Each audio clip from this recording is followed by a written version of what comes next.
Effects of the solar wind. Presented by Science at NASA.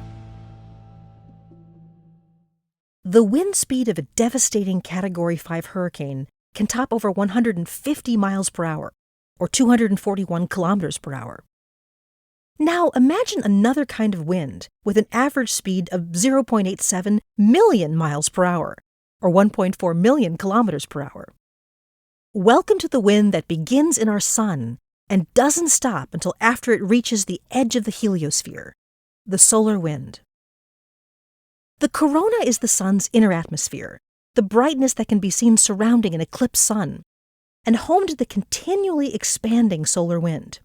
Right now, the Parker Solar Probe, a NASA mission launched in 2018, is orbiting the sun and will get as close as 3.83 million miles, or 6.16 million kilometers, of the sun's surface. Parker is gathering new data about the solar particles and magnetic fields that comprise the solar wind. More specifically, two of its main goals are to examine the energy that heats the corona and speeds up the solar wind, and determine the structure of the wind's magnetic fields. While many theories describe the solar wind's history, this is what we do know. The solar wind impacting Earth's magnetosphere is responsible for triggering those majestic auroras typically seen at locations close to our north and south poles. In some cases, it can also set off space weather storms that disrupt everything from our satellites in space, to ship communications on our oceans, to power grids on land. Nikki Fox is the Division Director for Heliophysics at NASA headquarters. She explains in more detail how the solar wind disrupts our magnetosphere. As the wind flows toward Earth, it carries with it the sun's magnetic field. It moves very fast, then smacks right into Earth's magnetic field. The blow causes a shock to our magnetic protection, which can result in turbulence.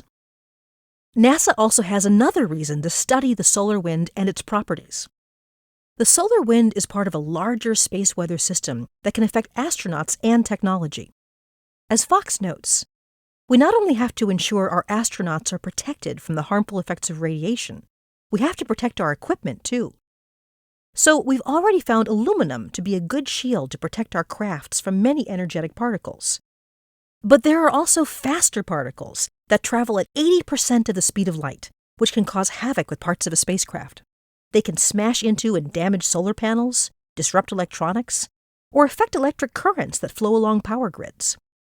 So we're currently conducting tests with small pieces of technology to study how well they can survive in intense radiation areas. Knowing more about the effects of the solar wind is not only important to those of us who live on Earth, it will be critical to know how to mitigate its effects once our astronauts travel back to the moon and beyond for extended periods of time. Fox concludes, "My feeling is, if the sun sneezes, Earth catches a cold, because we always feel the impact of what happens on the sun thanks to the solar wind."